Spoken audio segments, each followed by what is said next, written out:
Hey, Matt. Good to be with you. Absolutely. I wanted to get your first take on what definitely was a sea change election after a red wave. And congrats to conservatives, Republicans for holding on to the House. Now, what do you do with it, I guess? Yeah, it was a great evening. Going back now, looking at some of the results, you can see that certainly there was significant inroads that were made by not only President Trump, but, we saw it in both the U.S. Senate race and in the congressionals, too, where we had kind of broke down through some walls that existed in past elections. So, we feel really good about what happened that evening. It sounds like Eric Hovde is still kind of pursuing some angles, but for the most part, I think it was an evening that kind of gave Republicans an ability to kind of push forward with the agenda that's being set by President Trump. Yeah, so much for the blue wall, huh? 7 swing states, the blue wall of Wisconsin and Michigan and Pennsylvania, all going to Trump, and some good inroads as well, and some holding of seats by Republicans in the House. Yeah, now that I've gotten to chat with some of my colleagues from some of the other states, and we're still waiting for some of those races to be called, specifically in California, obviously the West Coast stuff. But we feel good about the seats that are still hanging out there, and still feel like we're going to not only have the ability to maneuver kind of having both houses as well as the White House, but also be able to, kind of put together a revival of some of the bills that we had worked on a couple of sessions ago that just kind of laid there. So everyone's pretty excited right now within the Republican conference. There's one bill I want to talk to you in particular, and then I want to talk about your work on the House Judiciary Committee because, again, I said this to your colleague, Brian Stile, earlier this week.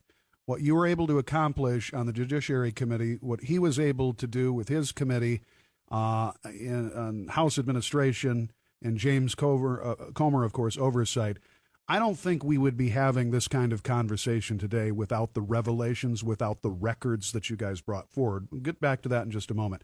Does the SAVE Act, is that a top priority? Does that pass? Does that get signed in the next Congress?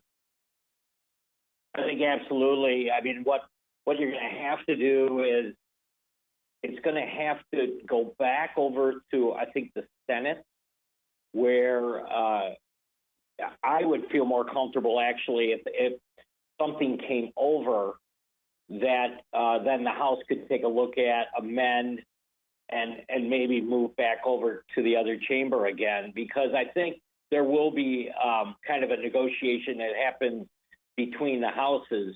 But with the Trump administration in place, there's going to be kind of this back and forth and then ultimately an agreement. But there are, there's, even though they're going to have the majority over there, there are some specific senators that probably going to have to need to get some of the things that were in the SAVE Act for them to agree to it. So that truly could become kind of a negotiation between the houses and then sign off from the White House at the end of the day.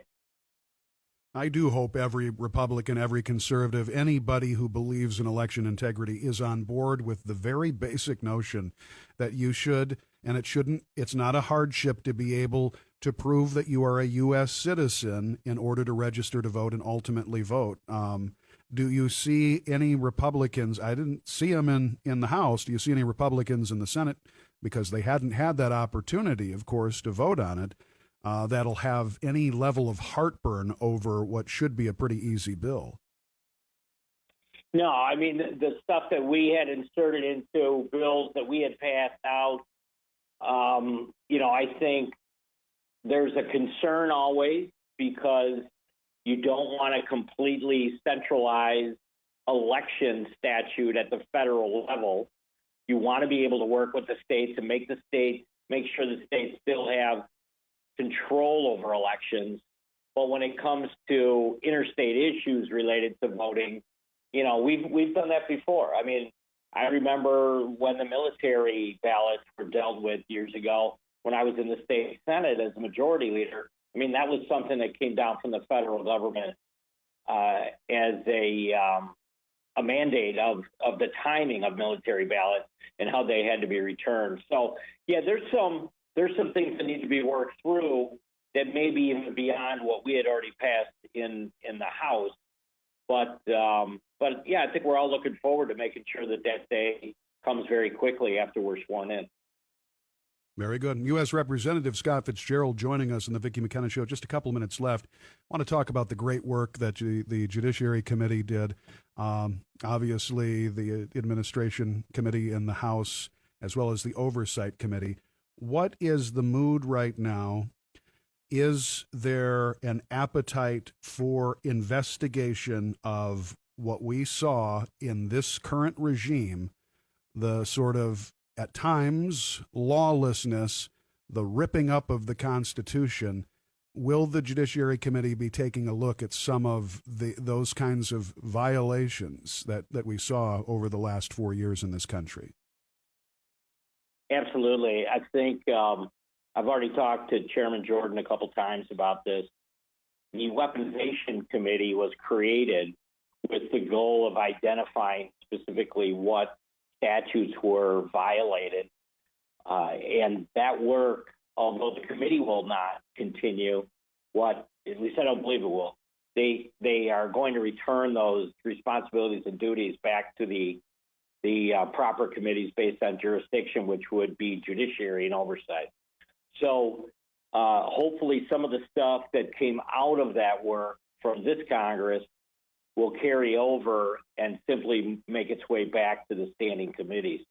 I don't anticipate there'll be any changes there. It appears that Jim Jordan will be chairman of Judiciary again, and a lot of the oversight work that we did do, I think, will continue. So it'll be a different day, though. I mean, with the Trump administration and the pressure, I think, that will come out of the executive branch will obviously, I think, put in place probably a little bit more. You'll be able to put a fine point on many of the things that they had worked on over in the weaponization. So, yeah, I mean, at the end of the day, I think Judiciary would be very involved in that.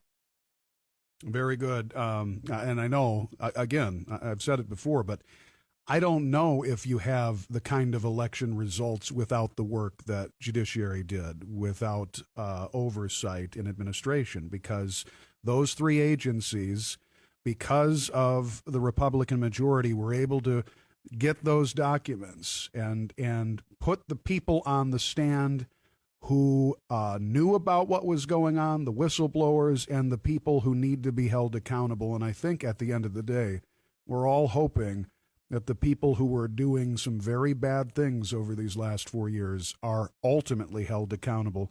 As always, I appreciate your time. Again, congratulations on your big victory and Republicans' victory, turning the House or keeping that House red.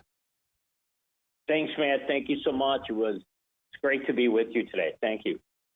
You bet. Hope to talk soon. And happy Thanksgiving to you, my friend. U.S. Representatives, you bet. U.S. Representative Scott Fitzgerald, Republican from Wisconsin's Fighting Fifth, joining us in the Vicki McKenna Show.